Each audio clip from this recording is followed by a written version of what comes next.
So, sir, we just discussed what are the initiatives India has taken. I also want to understand, we have understood what is the evolution and what is currently going on. What artificial intelligence can do, and what are the concerns regarding these two questions? We'll go one by one. So, what AI can do? The list is huge. Yes. Today, every product you add AI, it becomes even expensive, even if they're doing it or not. So, to keep it very briefly, first thing is AI is improving the productivity by automating the redundant jobs and by making efficient and effective decisions. That is first thing where everybody is getting attracted to. We have seen ChatGPT, we have seen chatbots. They have replaced redundant human activities. So that is one thing. Customer relations. Customer and ChatGPT also. So my IT friends, one of them, like earlier to debug an issue, in the midst of some code of some 300 to 400 lines, they have to go to each and every line, or say they have to do some debug tool. Now what they're doing is they're copying entire code, pasting in ChatGPT, and ChatGPT is pointing at the exact error that is there. It is going to correct in the error also. He is taking the same code and pasting it in the system. It is working fine. So that is how the simpler it has become. It is becoming more, AI is making us more productive and efficient. Second is healthcare, which is much effective and more important to the world. In the healthcare systems, the AI is bringing up personalized diagnosis tools, and then they are also coming up with suggestions for drugs based on genetic analysis. Genome data is very huge to analyze and understand. Correct. Right. But if you analyze the genome data, you can also get to know in this particular population what kind of diseases can come. And if they do a lot of study, world over what studies have been taken, I think on that particular. And it is easier to come up with geographical specific drugs or person specific drugs. Yes. And robotic assisted surgeries are happening. Recently, I was going through some news in China. Some doctor sat thousands of miles away and he did some surgery through robotics and AI. So that is how healthcare is getting revolutionized through AI. Third thing is education. Person specific learning platforms are coming up.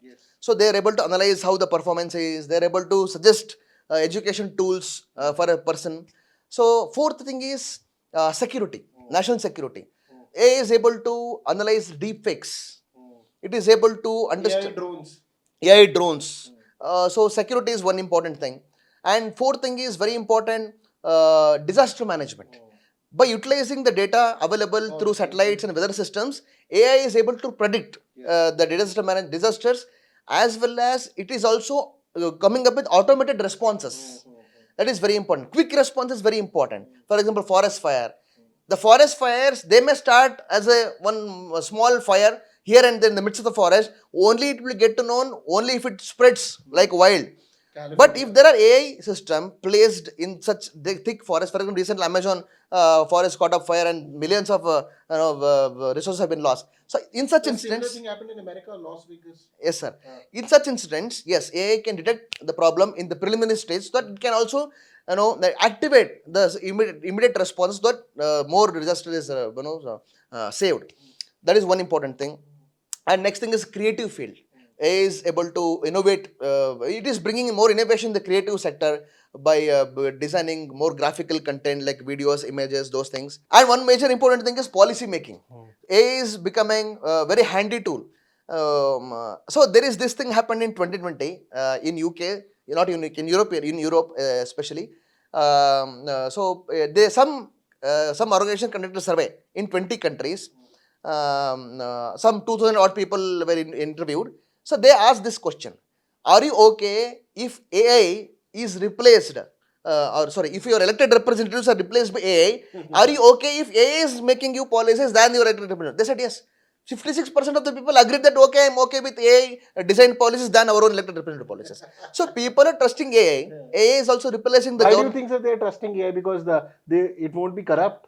Kind of, yes. Human greed will not. It's assumption. Maybe AI also can be corrupt because it's a creation of humans only. So people think that AI can become more efficient and more rational in terms of policy making. Policy making is one more important thing. So more important in real time applications, let's say AI is also helpful in understanding the natural language in real terms, analyzing it. For example, let's say you'll be for example, UN speeches, every country leader come up and give the speech in own language. But other country leaders have to hear the language speech in their own language. So in real-time application, they can assess the natural languages and analyze it and deliver it in different languages. So that is one thing.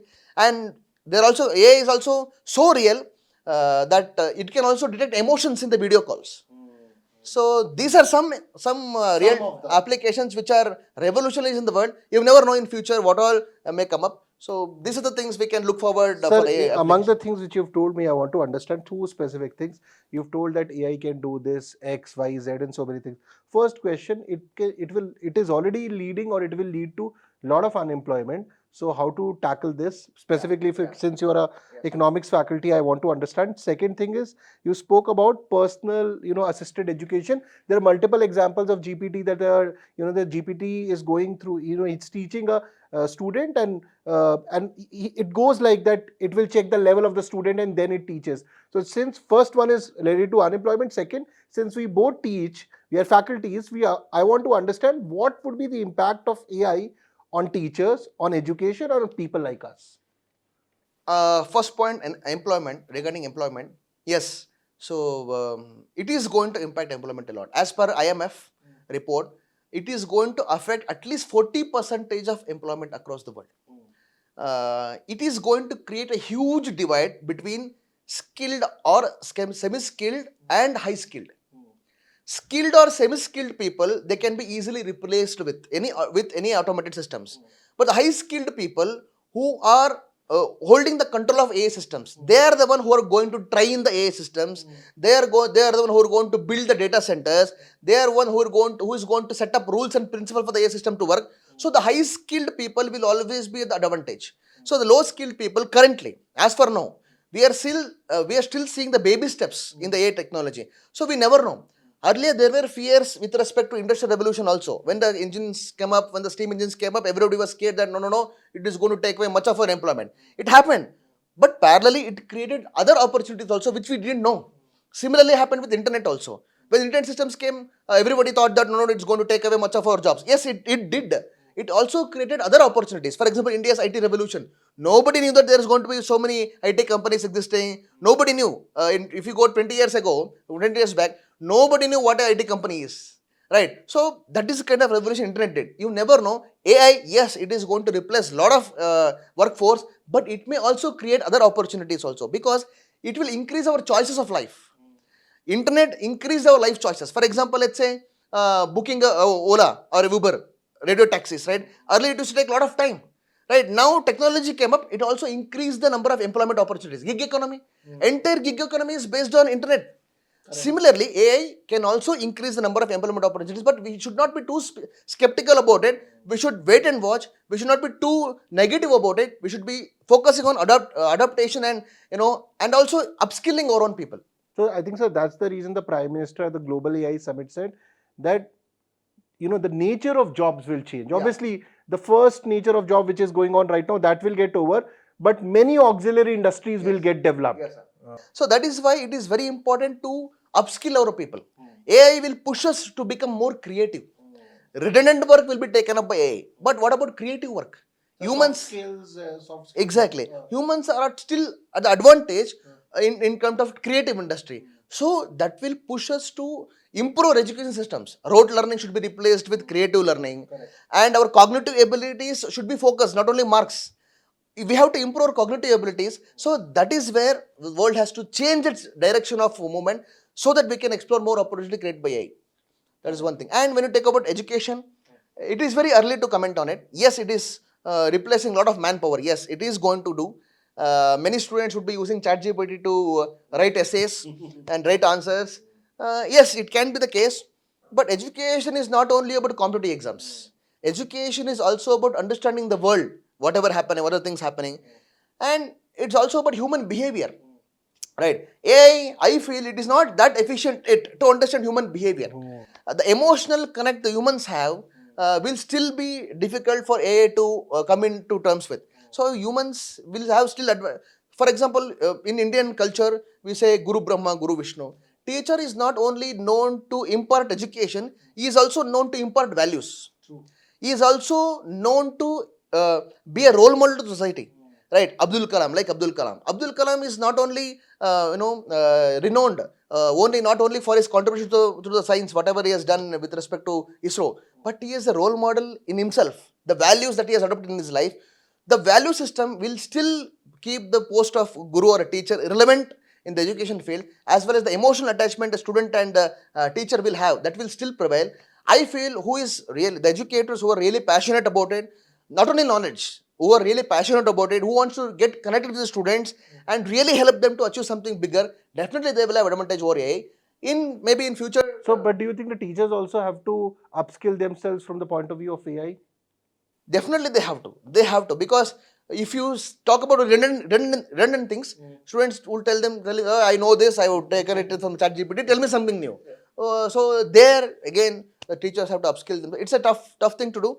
Yes, it will bring out more passion. Overall, not only teaching industry, overall in all industries, all employment opportunities, AI will push us to become more passionate and more creative. Sir, one specific question from UPSC perspective, since you said students take the help of GPT to write essay or they are writing answers. If you've gone through, is GPT able to give that kind of answer writing which is UPSC level, that which can help you get good marks? Sir, writing answers. Sir, ChatGPT. Okay, you say one thing. For example, let's say what are the objectives of, for example, AA mission, India AA mission. It may list some 10 points. Yes, you may mug it up. Okay, that is fine. That any internet search also will do. Not only AI, ChatGPT. Any internet search will give you some web pages. But for UPSC, you have to have your own originality. For example, let's say there was one question in history. Why all the major wars were fought in the Panipat? Can ChatGPT give the answer to it? Sir, it will give some kind of answer, it can give. But can you mug it up upfront the exam? You cannot, unless you have original thinking. You can do ChatGPT after done with your exam. But in the examination your exam pushes you to come up with your own original thoughts. Originality of thinking is a must. ChatGPT can help you with some data. For example, let's say, what are the principle of, or what are the objectives of mission A, India mission? For that, you may have to look for some 10 different articles. That job is done easier by ChatGPT. That is fine. You still need to have an originality of thinking. For example, there was one essay which I liked the most. A good life is one which is guided by love, guided by knowledge, motivated by love. That is a philosophical essay. Tell me, how can you get help from ChatGPT? On the spot, in the 3 hours of time, you have to come up with your own ideas, own thinking. Your personality should be reflected in the essay, so the essay will look more, original. So, sir, just to add to this, for example, you are answering the question. Around 10 questions you answer on the basis of originality. 11, 12 question you are answering what, because you copy pasted everything from the chat GPT. There's a difference in the language. So the examiner, when he's going through the answers, he's seen the 10 question and 11th and 12th, suddenly the language changes and suddenly the style changes. So he'll be able to get to know. One thing, sir. And second problem which can come, I personally feel, sir, chat GPT, when you're doing for UPSC preparation, it is, you'll be helped more by AI if you actually have gone through the syllabus. Then you, for example, if I've gone through 10 articles of AI and I know what is going on, I've gone through my history, geography syllabus, I've done MCQ, PYQs, mains writing, and when I ask that, then I'll also be able to find out that this information given by AI, ChatGPT many times gives wrong information, sir. Then, so it is a tool which can help an aspirant which has done the basic homework and over it. No, it cannot be your basic start, sir. And also, AI can be biased. Yes. Okay, if you ask AI, which is the happiest country in the world, so it may give, let's say USA. So you, as an UPSC aspirant, you should know what are the lacunae that are existing in society of USA. If you just go by ChatGPT, sir, if you ask DeepSeek, it will only say China. Recently said list out the states of India. It said Arunachal Pradesh is the territory of China. So sir, first it was coming 28 states and then it said we don't have information. Exactly. So you cannot rely on ChatGPT entirely if you are UPSC aspirant. UPSC aspirant can rely on it to reduce its time to look for information here summary and everything. But for a real for an aspirant who is real and passionate, he has to stick to his original preparation, going through newspapers and standard books. Then only he can develop his own ideas and bring some quality answers in the paper and crack the exam. Correct. So I think we've gone through a lot of things. Moving towards the last part of today's session would be the concerns regarding the AI. So, sir, concerns regarding this was again, the global AI summit which is happening in Paris against, again concern the regulation versus deregulation. In the summit, finally, the in declaration we are talking about sustainability, inclusivity. So, I want you to talk about the concern and give a final summary of what we saw in this summit, where we are moving in AI. Yeah, sir. So when it comes to concerns, I will first discuss about concerns with respect to India and world. With respect to India, there is a concern regarding talent, right? Because our education system is not creating a talent pool which is necessary to encash the AI potential. Second thing is leadership, lacking the leadership. We don't have global AI leaders as such as there in other countries, so they can take the technology ahead. Third thing is infrastructure. We are depending on other countries for semiconductor chips, for example, China, Taiwan, countries like that. And energy, we are in the middle of Make in India as well as we're in the beginning stage of AI. Again, we have to cope up both the things. It is again very difficult. And we are in the verge of protectionism. So it is getting difficult to attract the investment. Currently, today, our stock market is getting crashed. So the investors have to be more confident to invest in Indian companies and markets. To do that, there is lot to be. It takes a lot of political will as well as investors' confidence in the domestic market. So again, these are the concerns with respect to India. And one more concern is digital divide. India is still facing the challenge of digital divide and energy deficiency, a lot of other things. When it comes to global challenges, IMF points out few things. This AI is going to replace a lot of jobs. Yes, it is going to deepen the inequality which is already existing. Inequality in terms of advanced economies and emerging economies. Yes. Sir, it has already started. Yes, sir. Advanced economies, they have access to technology, they have access to energy, hardware, money. Money can attract best of the best talents across the world. So they dominate the AI race. So they are able to acquire all the data across all the countries. And once you acquire all the data, then you are the king. So this is modern day technology imperialism. Technology imperialism, exactly, sir. So that is going to create a lot of inequality. Emerging economies, we are still yet to come in terms of AI. Emerging, for example, if you talk about India, what we are fighting? We are fighting what makes sensational news in India. Our beer biceps guy said something, whole country is talking about it. That is becoming sensational. And in Karnataka, in state wise, some political party is saying you have to take dip in Kumbh Mela, someone is saying not to take into. Those are the things we are discussing. And our state governments are in the race of how much free thing that you can give. One state announces 1,000 rupees free money, other states come with 2,000 rupees. So we are in the race of attracting emotional that we saw in so many elections which have recently happened. Exactly. We are still in the race of gaining political advantage by encashing the emotions of the people. We are not thinking in terms of global race. That is one thing. That is the state of all emerging economies. That is one. Sir, probably just to counter this probably because the advanced economies, their standard of living is very high. People are concerned about AI, but in majority parts of if we take our country, people, they're still fighting for basic necessities, Exactly. food, shelter. So AI is, many of them probably might have heard, but AI might not be the everyday necessity for them. And many old people, old means out of above 60, still they are not able to enter the ATM pin in the ATM machines. Yes. That is one thing. That is one inequality. Second inequality is between old and young. Right, younger people, younger engineers, younger technology enthusiasts, they will find it more easier to adopt to AI technologies than the older people who are already existing in the industry. Let's say 40, 45 years of age, they find it difficult to adopt to the new technology coming up with. So they'll find it very difficult to encash the AI potential that is being created in the economy. So younger people will have advantage over the older generation people. That is one type of inequality. And third inequality is obviously between skilled and high skilled. So semi-skilled and high skilled. So semi-skilled people find it very difficult to go up the ladder to match the efficiency of the high skilled people. So semi-skilled people will find it very difficult to encash the opportunity created by AI. That is why the IMF is pushing for the countries which are adopting AI, not only about creating AI opportunities, but also create a social security net for those people who cannot able to encash the potential of AI. Otherwise, the unemployment will become Exactly. Hmm. So the countries like India not only have to invest in technology, they have to also invest in creating social safety net for those people who cannot get the advantage of it. That is one major concern. That is why IMF is saying that it is pushing for sustainable and inclusive AI models.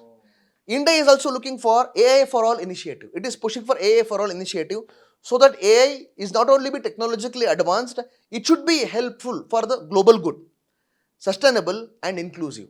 Recently, as you talked about a global AI summit that has happened in Action AI summit happened in USA, Paris. So now India, China, along with that, some 50 countries they signed a declaration for inclusive and sustainable AI. So now globally leaders are coming out in support of regulations for AI. That was the point, sir. Deregulation versus regulation. This is the point I want you Yes, to sir. address, sir. Yes, sir. Regulation is very important because every technology should be helpful for the greater good. It should not be reserved in the hands of few powerful people so that they can dominate the entire world for their own benefit. That will be again keep entire world in the dark. So the multilateral organization should push for inclusive and sustainable AI models. That is where the regulation comes into picture. Second importance of regulation is ethics behind AI. So AI is they are the creations of humans for their own self-interest or greed, they can be unethical also. For example, let's say if you ask about any product review, if AI systems they give false product review because that, for example, there is some rich businessman who owns majority of the market. There is a small poor businessman or a handloom industry. If you ask AI compare between two products and give me the proper assessment, since that guy who is rich enough to buy the AI system, he may include some negative data or false data, so the AI will recommend negative things. So Yes, sir. Sorry, sir. There are certain examples also where AI has recommended suicide. yeah, exactly. So you can manipulate the minds of the people. Third thing, regulation is needed because of biases. Recently, there is a trend. Modi, our Prime Minister Narendra Modi, he said one interesting thing. If you ask AI system to generate an image of a person writing in his left hand, it is more likely that it will generate an image of a person writing in his right hand. Why? AI is biased. Whoever fed the data across all AI, not only ChatGPT or DeepSeek, any other, even Grok of Elon Musk, even the Gemini of Google, every AI models failed this test because of biases.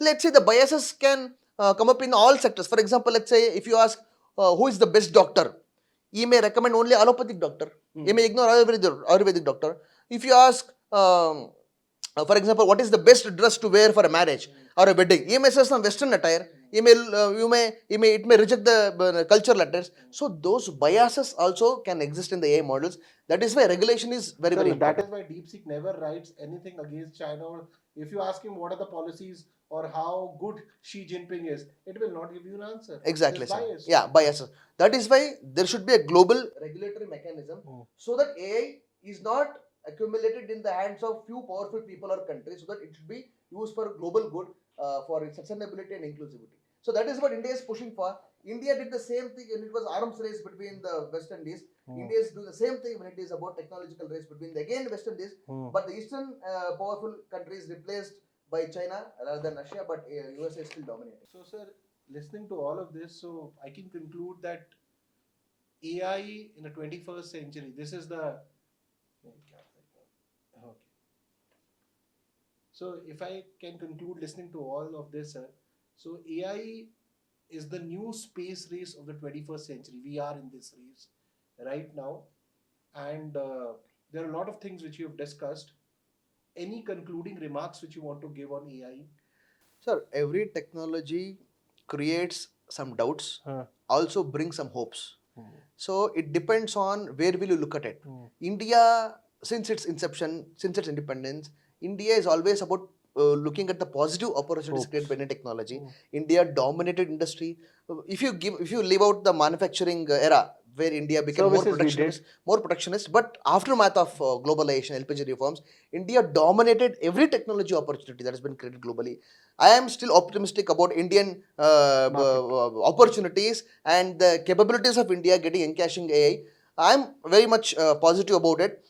Given there is an efficient leadership, given there is a positive macroeconomic environment persisting in India, India should be able to attract more investment, encash energy potential and talent pool so that it can create global AI models, not only for its welfare or nationalistic purpose, but also for global good. India has done it in the past. I am sure India will do it in the future also.